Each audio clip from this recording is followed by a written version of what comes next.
Mustahil saya buat activity mawon. Assalamualaikum. Waalaikumsalam. Ji.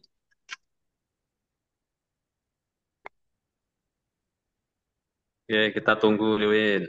Ini Pak Farhan sudah di kantor. Oh, ini. Nah,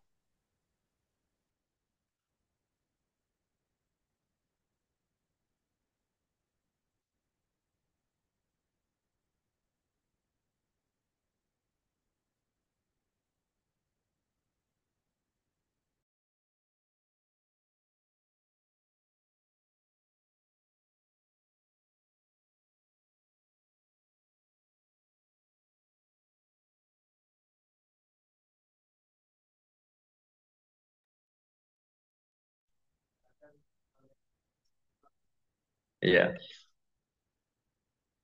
Izin Bapak Ibu, kita mulai nggih. Sudah jam setengah 9 lebih sedikit. Assalamualaikum warahmatullahi wabarakatuh. Waalaikumsalam warahmatullahi wabarakatuh. warahmatullahi wabarakatuh.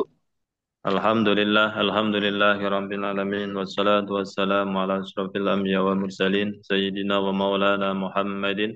Wa ala alihi wa sahbihi ajmain nama ba'd.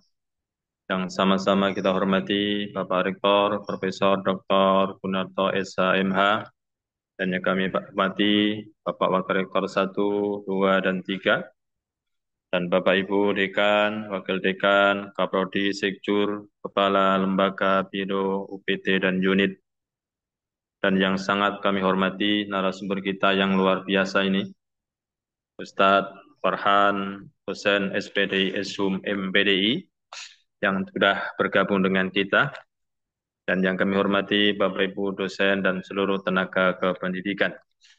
Puji dan syukur mari senantiasa kita panjatkan kepada Allah Subhanahu wa taala yang telah menganugerahkan kepada kita kesehatan, iman, Islam kita, sehingga pada kesempatan hari ini kita bisa hadir untuk mengikuti majelis duha secara online. Mudah-mudahan menjadi amal baik kita. Salawat dan salam mari kita sanjungkan kepada pangkuan Nabi Muhammad sallallahu alaihi wasallam, suri tauladan kita, dan tentu kita semua berharap akan syafaatnya. Bapak Ibu yang kami hormati, pada kesempatan pagi hari ini Ustaz Fahan akan menyampaikan materi Ud'uni astajib lakum, berdoalah maka akan kuberi. Untuk mengawali kegiatan pada pagi hari ini, mari kita buka bersama dengan bacaan basmalah. Bismillahirrahmanirrahim. Untuk waktu sepenuhnya kami haturkan kepada Ustadz Farhan, SPDI, SHUM, MPDI. Tafadhal ya Ustadz Farhan. Oke, matur nuwun. Terima kasih Ustadz Mustain. Baik, bismillahirrahmanirrahim. Assalamualaikum warahmatullahi wabarakatuh. Waalaikumsalam warahmatullahi wabarakatuh. Bismillahirrahmanirrahim. Alhamdulillahi wa kafa. Wassalatu wassalamu ala sayyidina al-Mustafa wa ala alihi wa sahbihi min ahli sidqi wal wafa. Allahumma salli wa sallim ala hadan nabiyil karim wa ala alihi wa sahbihi ajma'in. Asyhadu an la ilaha illallah wahdahu la syarika lah wa asyhadu anna sayyidana Muhammadan abduhu wa rasuluh.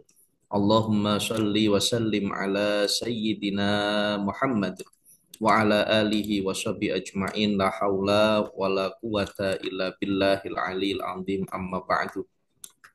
Subhanaka la ilma lana illa ma 'allamtana innaka antal alimul hakim. Rabbi zidni ilma warzuqni fahma. Rabbi shrah li sadri wa yassir li amri wahlul 'uqdatam min lisani yafqahu qawli. Amin, amma ba'du. Yang kami hormati, kita muliakan bersama beliau Bapak Rektor Unisula yang terhormat Profesor Dr. Heji Gunarto SHMH.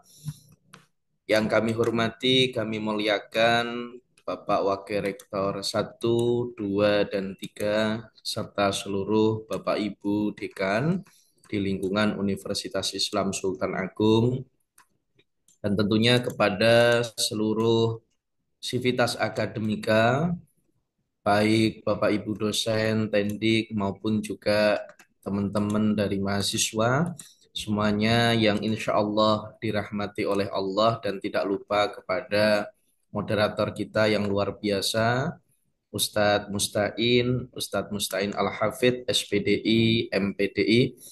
Terima kasih atas waktu yang diberikan pada kami. Alhamdulillah, puji syukur, mari senantiasa kita aturkan kepada Allah Subhanahu wa Ta'ala.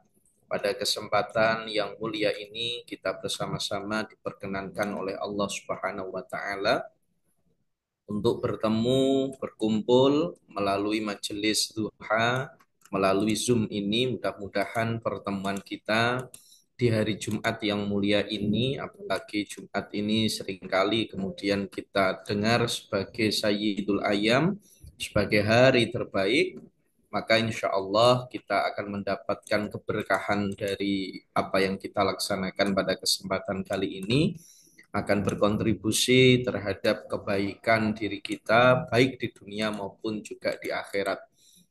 Tentu saja sholawat dan juga salam mari senantiasa kita haturkan kepada Nabi Muhammad Shallallahu Alaihi Wasallam, suri toladan yang agung, suri toladan yang mulia bagi kita. Kita sekalian tentu berharap dan berdoa kepada Allah dengan membaca sholawat. Dengan membaca sholawat kita insya Allah akan mendapatkan syafaatul uzmanya.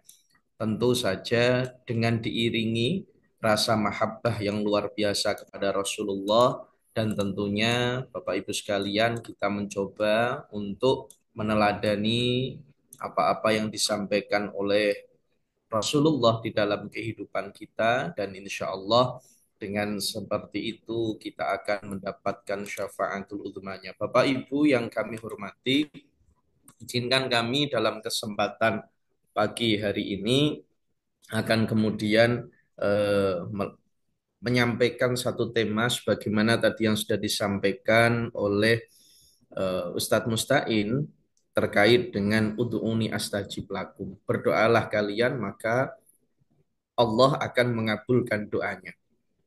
Atau bagaimana cara doa supaya dikabulkan oleh Allah Subhanahu wa Ta'ala.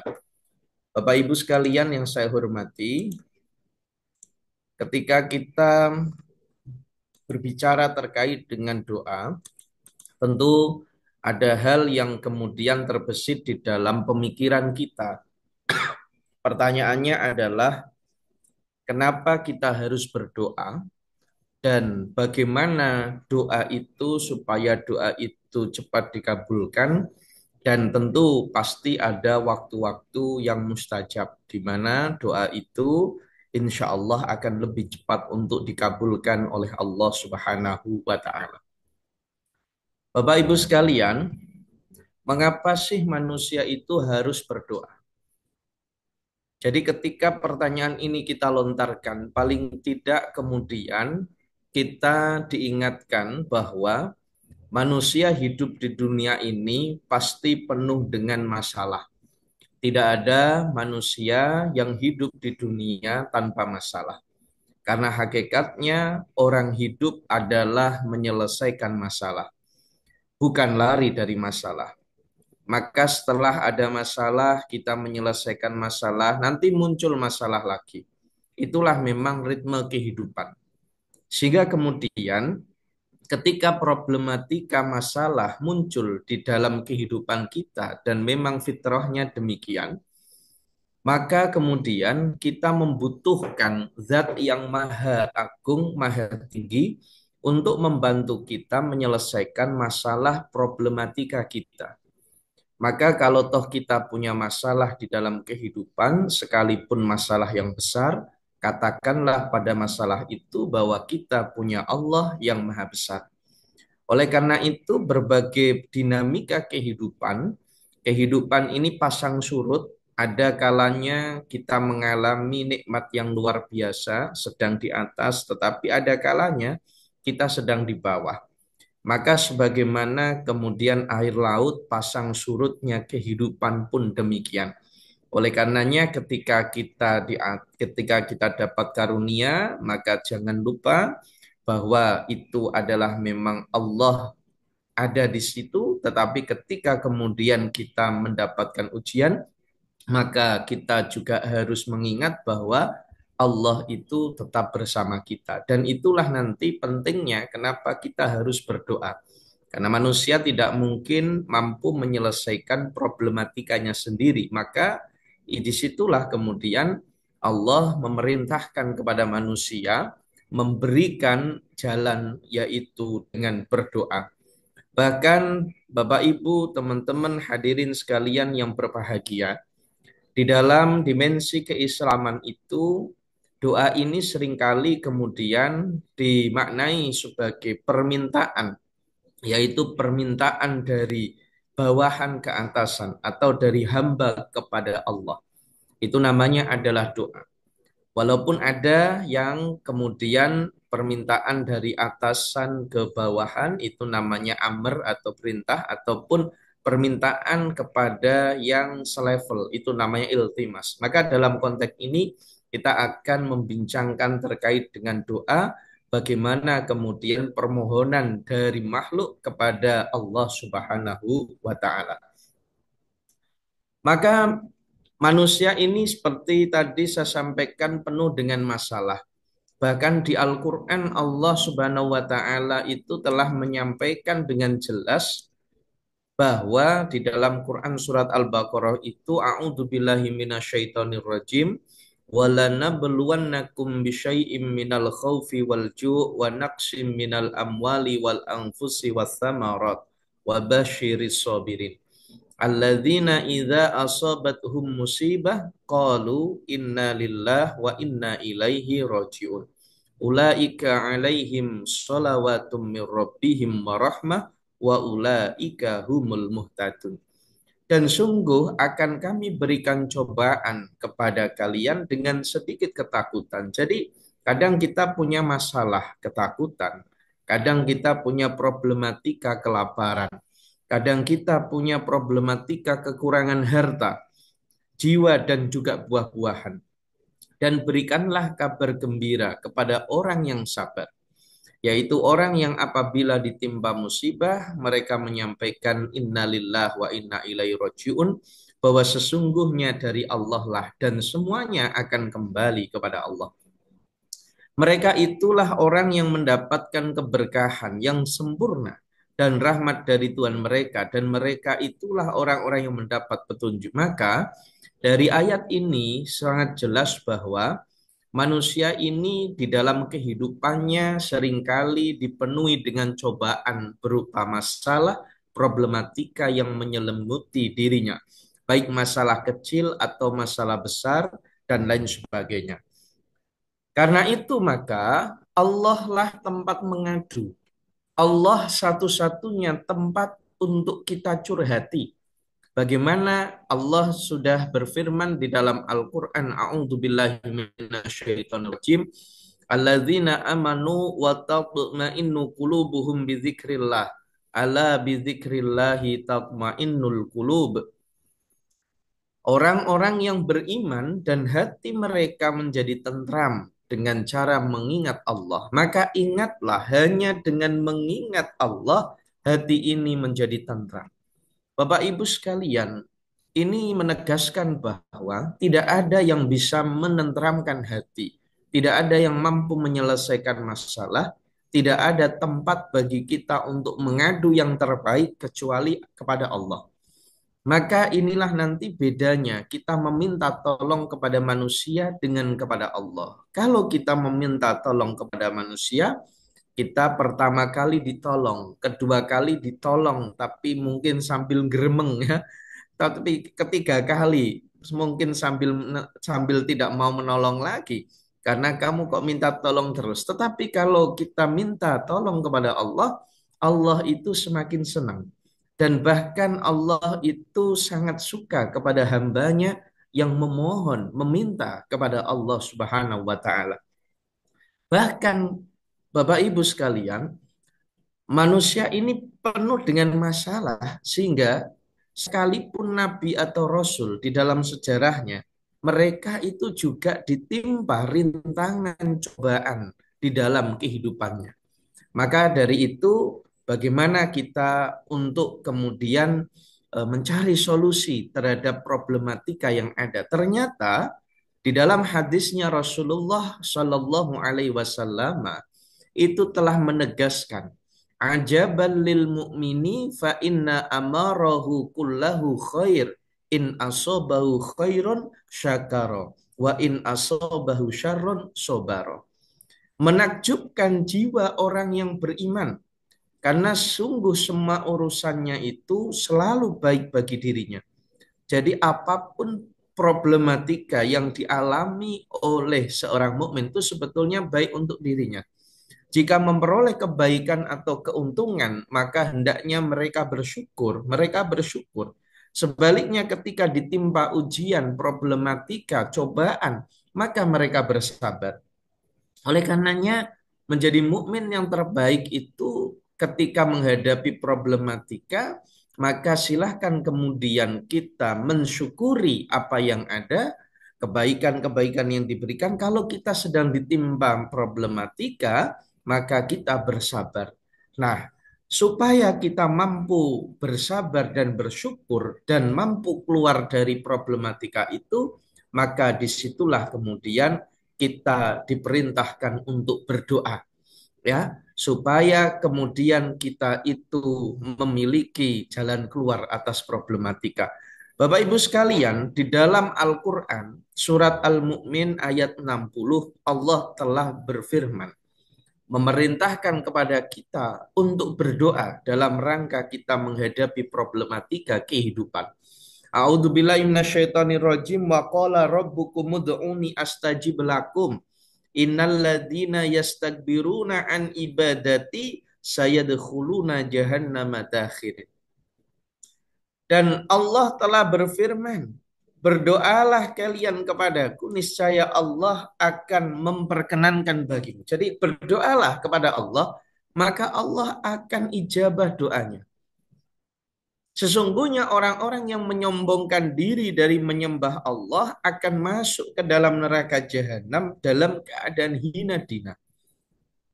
Maka di sini betapa Allah betul-betul menyayangi kepada umatnya. Ketika kita itu berdoa, Allah sampaikan astajib lakum, akan dikabulkan doa-doa kita.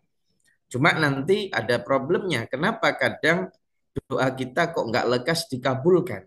Dan bagaimana cara doa kita supaya segera dikabulkan oleh Allah Subhanahu wa taala? Tentu ada cara-caranya. Maka di sini disampaikan bahwa orang yang menyombongkan diri, maka dia itu menyombongkan diri dari menyembah Allah akan masuk ke dalam neraka jahanam. Naudzubillah min dzalik.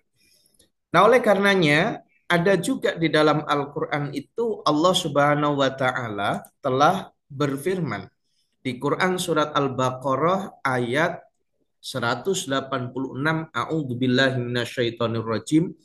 Wa idza sa'alaka ibadi anni fa inni qarib ujibu da'watad da'i idza da'an falyastajibu li wal yu'minu bi la'allahum yarshudun. Dan apabila hamba-hambaku bertanya kepadamu tentang aku, maka jawablah bahwasannya aku adalah dekat. Jadi Allah ini dekat. Aku akan mengabulkan permohonan orang yang mendoa kepadaku, maka hendaklah mereka itu memenuhi segala perintahku agar mereka selalu berada di dalam kebenaran. Maka di sini Allah juga menegaskan bahwa Allah itu dekat. Innallaha ma'ana, Allah bersama kita, Allah bersama orang-orang mukmin, Allah bersama orang-orang yang mau mendekat kepadanya. Oleh karenanya di dalam Al-Quran sudah banyak dijelaskan, di dalam hadis pun juga dijelaskan. Ad-du'a mukhul ibadah, rawahu Ibnu Hibban wa Tirmidzi. Doa itu adalah merupakan otak daripada ibadah. Dia inti daripada ibadah. Maka kenapa as-sholah? Sholat itu adalah ad-du'a. Kenapa sholat itu dimaknai dengan ad-du'a? Ya, jadi sholat itu di dalam secara lughah itu dimaknai doa karena memang aktivitas yang ada di dalamnya itu bacaan-bacaannya itu doa semua itu. Malam yas'alillah yaghdab alaih rawahu Tirmidzi. Bahwa barang siapa orang yang tidak berdoa kepada Allah, maka akan mendapat murkanya. Jadi kalau orang itu malah tidak berdoa, Allah ini murka. Ya makanya ini harus hati-hati. Kita harus berdoa nih, minta pada Allah. Tapi kita perlu memantaskan diri supaya doanya kita itu diterima oleh Allah. Bapak Ibu sekalian yang saya hormati, di dalam konteks itu juga Rasulullah menyampaikan di dalam hadisnya, ala adullakum ala ma yunjikum min aduwikum wa yadurru lakum arzaqakum tada'unallah fi lailikum wa naharikum fa inna du'a silahul mu'min. Ketahuilah, apakah ingin kalian aku tunjukkan sesuatu yang bisa menyelamatkan kalian dari musuh-musuh kalian dan memudahkan rezeki bagi kalian. Maka berdoalah kalian kepada Allah di waktu malam dan juga di waktu siang. Karena sesungguhnya doa itu adalah senjata orang-orang mukmin. Jadi dengan doa itu ini menjadi senjata orang mukmin. Dengan doa itu maka kita akan diselamatkan dari musuh dan dimudahkan rezeki. Inilah kehebatan doa. Oleh karena itu doa ini permintaan, permohonan ya dari hamba kepada Allah dengan menggunakan lafal tertentu sehingga ini merupakan ibadah yang sangat luar biasa yang termasuk akan dicatat oleh Allah sebagai amal soleh ketika kita berdoa. Nah, bagaimana cara kita berdoa? Bapak Ibu sekalian, teman-teman yang dirahmati Allah, cara untuk berdoa Bapak Ibu, yang pertama, supaya doa kita dikabulkan oleh Allah, doalah dengan rendah hati dan pelan. Artinya di situ tidak terlalu, jangan sampai kemudian ada muncul kesombongan di dalam hati kita. Atau kita merasa tidak butuh dengan doanya. Jangan. Kita itu berharap. Sehingga kita harus rendah hati. Di dalam surat Al-A'raf ayat 55, Allah telah berfirman, A'udzubillahi minasyaitonirrajim, Ud'u rabbakum tadarruan wa khufyah, innahu la yuhibbul mu'tadin. Berdoalah kepada Allah dengan rendah hati dan dengan suara yang lemah lembut. Sesungguhnya Allah tidak menyukai orang yang melampaui batas. Dalam konteks ini, tadarruan itu dimaknai dengan rendah hati. Rendah hati menyadari kelemahannya, merasa kecil hina di hadapan Allah, khufyah, pelan-pelan, tidak terlalu keras, jangan terlalu tergesa-gesa, di mana ini akan menyebabkan doa akan diijabah oleh Allah. Di dalam surat yang sama, yaitu surat Al-A'raf, kalau tadi ayat 55, kalau sekarang ayat 205, Allah Subhanahu wa taala berfirman, A'udzubillahi minasyaitonirrajim. Wadhkur rabbaka fi nafsika tadarru'an wa khifah wa dunal jahri minal qawli bil ghudwi wal asal wa la takum minal ghafilin. Dan sebutlah nama Allah di dalam hatimu dengan merendahkan diri dan rasa takut.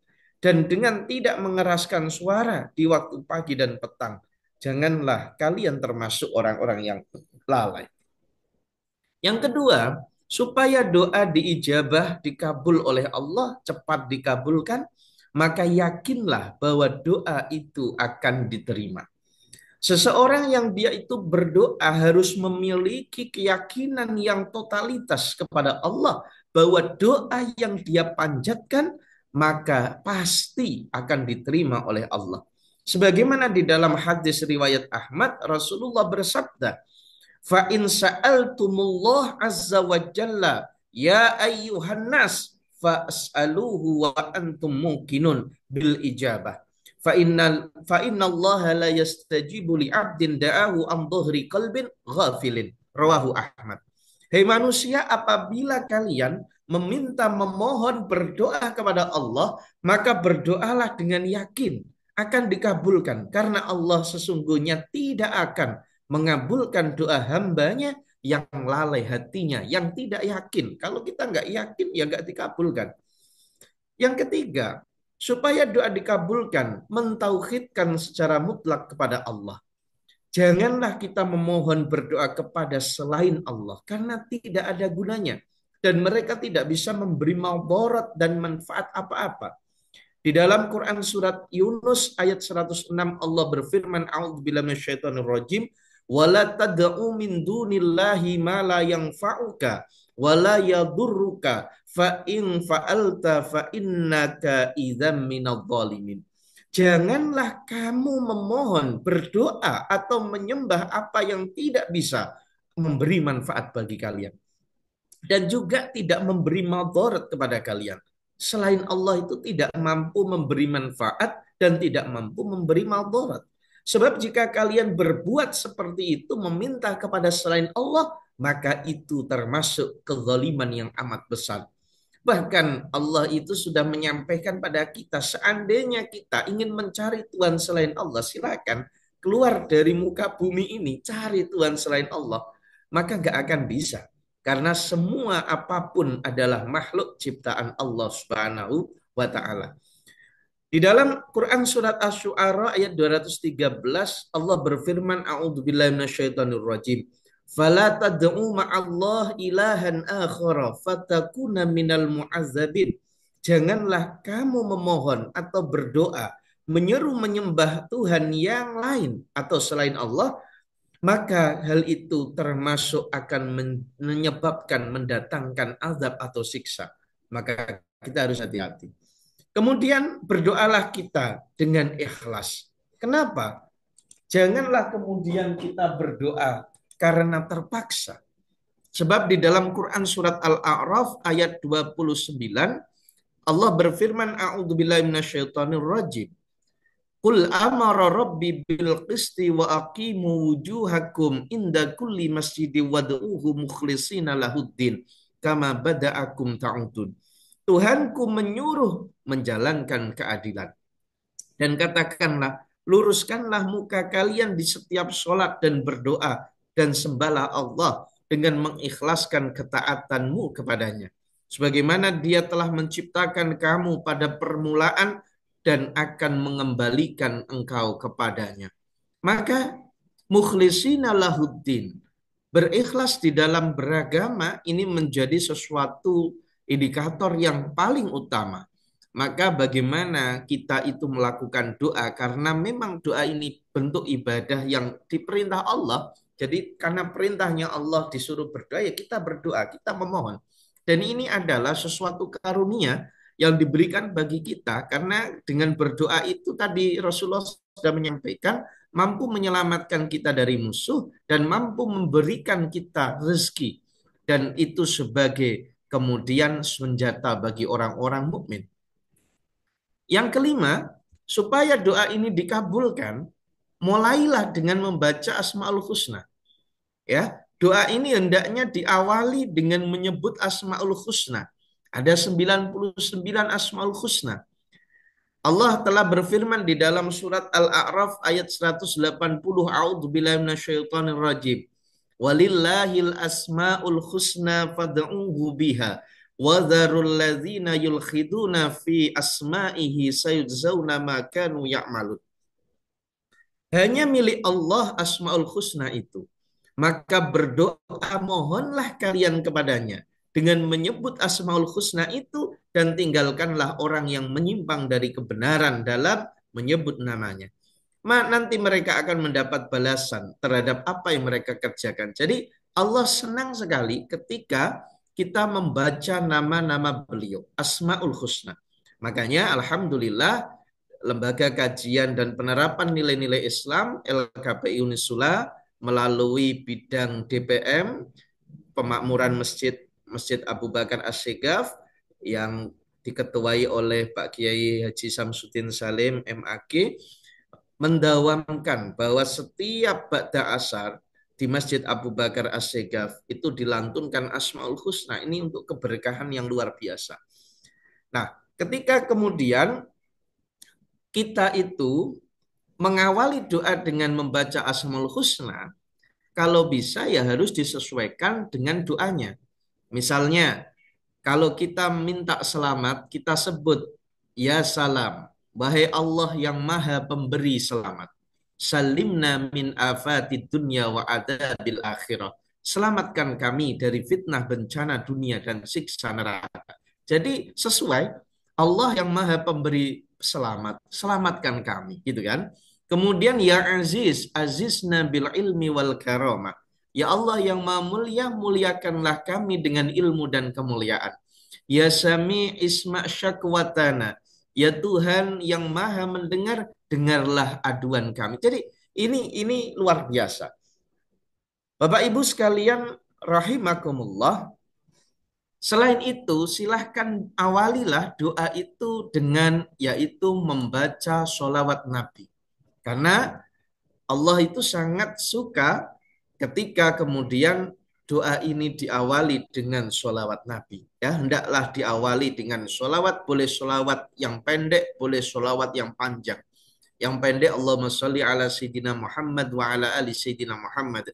Atau yang panjang misalnya selain ini Allahumma sholli ala Sayyidina Muhammadin sholatan tamla'u khazainallahi nura wa takunu lana walil mu'minina faraja wa faraha wa surura wa ala ali wa sahbihi wasallim misalnya itu sholawat surur dan lain sebagainya, banyak sholawat-sholawat yang lain. Nah oleh karenanya dengan demikian Bapak Ibu sekalian, maka insya Allah kita itu akan dimudahkan di dalam dikabulkannya doa. Terakhir sebelum kita akan akhiri kajian saya pada kesempatan pagi hari ini, ada waktu-waktu yang penting untuk kita ketahui di mana waktu ini sangat istimewa ketika kita melakukan doa di waktu-waktu tersebut. Bapak Ibu sekalian, bahwa ada waktu yang sangat baik atau sangat istimewa sehingga kemudian ketika orang berdoa insya Allah akan diijabah, dikabulkan. Antara lain berdoalah ketika tengah malam atau sepertiga malam. Ya, karena ketika tengah malam sepertiga malam ini wa minal laili fatahajjad bi nafilatal lak asa ayyab'atsaka rabbuka maqama mahmuda. Jadi logikanya sederhana. Yang meminta sedikit, kemudian peluang diterimanya pasti banyak. Kemudian waktu sesudah sholat fardu, silahkan digunakan setelah sholat fardu untuk berdoa. Makanya luar biasa bahwa juga ada hadisnya Rasulullah bahwa ketika orang itu berzikir, membaca Subhanallah, tasbih 33 kali, membaca hamdalah, alhamdulillah 33 kali, membaca takbir Allahu Akbar 33 kali, pahalanya luar biasa. Ya, pahalanya luar biasa sekali. Oleh karenanya setelah sholat, ayo kita gunakan untuk kemudian berzikir. Kemudian pada waktu melakukan sujud, karena jarak terdekat antara hamba dengan Tuhannya, dengan Allah adalah ketika kita sedang sujud. Karena apa? Puncak daripada yaitu marwah seseorang itu berada di kepala. Tetapi ketika sujud, kepala itu kita taruh paling bawah dan bahkan pantat kita naik. Ini menunjukkan kita berpasrah diri betul totalitas kepada Allah. Inna sholati wa nusuki wa mahyaya wa mamati lillahi rabbil alamin. Bahwa hidup dan matiku, sholatku, kemudian ibadahku, hidup dan matiku, semuanya ini adalah untuk Allah. Kemudian pada hari Arafah, beberapa waktu lalu, ketika saudara-saudara kita sedang menunaikan haji itu ketika wukuf di padang Arafah, itu waktu yang sangat mustajab ketika kita berdoa. Kemudian pada bulan Ramadan. Jadi bulan Ramadan adalah bulan yang mulia, maka setiap Ramadan kita gunakan secara maksimal. Karena memang akan diijabah doa-doa di waktu tersebut. Kemudian pada malam Jumat atau pada hari Jumat, karena Jumat ini hari yang mulia, sekarang ini kita perbanyak berdoa kepada Allah. Walaupun di hari lain ya tetap berdoa. Tetapi kita memang apapun itu ada yang lebih istimewa. Ya, salah satu hari yang istimewa itu adalah hari Jumat. Maka kenapa kemudian di desa-desa itu biasanya kalau malam Jumat itu mereka ada kegiatan ngaji, ada kegiatan Yasin, ada kegiatan apa tahlil dan seterusnya atau bahkan tiba ya berjanji dan lain sebagainya. Oke. Kemudian waktu antara dua khutbah lah bagi bapak-bapak sekalian nanti ketika saat apa namanya eh, khutbah antara dua khutbah khotib itu sedang duduk di antara dua khutbah itu panjenengan berdoa karena itu waktu yang mustajab jangan kemudian kita kita apa kita santai-santai saja karena iman-iman itu adalah waktu yang mustajab kemudian yang terakhir diantaranya adalah waktu antara azan dan juga iqomah ya jadi antara azan dan iqomah itu mustajab untuk kita gunakan sebagai waktu untuk berdoa.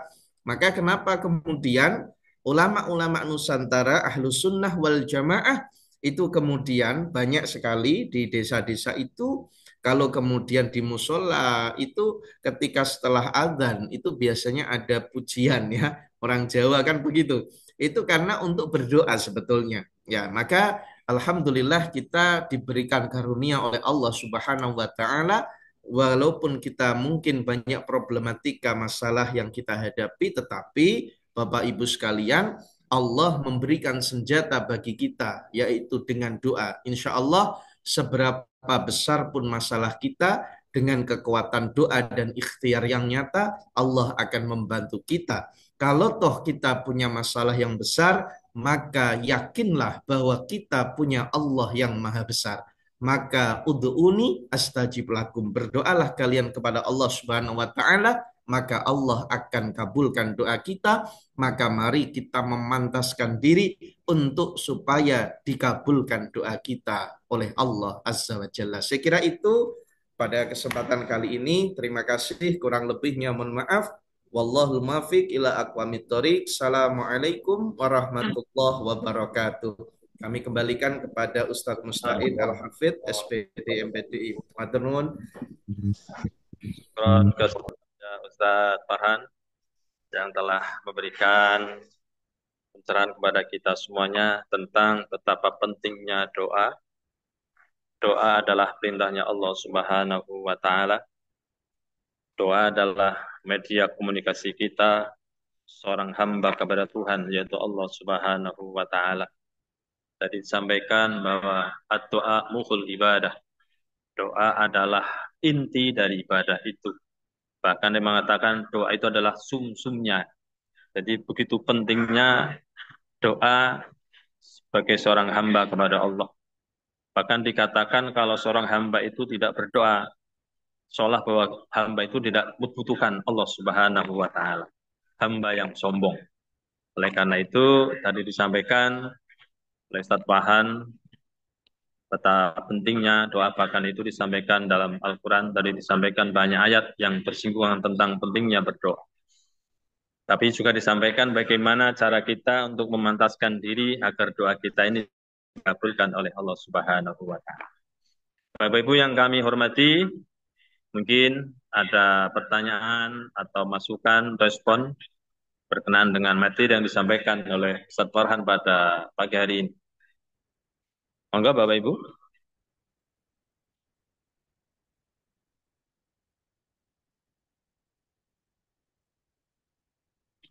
Boten enten nggih? Baik, mari kita tutup bersama majelis duha pada pagi hari ini dengan bacaan hamdalah dan doa kafaratul majelis. Alhamdulillahirabbil alamin. Alhamdulillahirabbil alamin. Asyhadu an la ilaha illa anta astaghfiruka wa atubu ilaik. Kurang dan lebihnya kami mohon maaf. Assalamualaikum warahmatullahi wabarakatuh. Waalaikumsalam warahmatullahi wabarakatuh. Matur suwun Ustaz. Sami-sami matur nuwun Bapak Ibu. Mohon izin live dulu.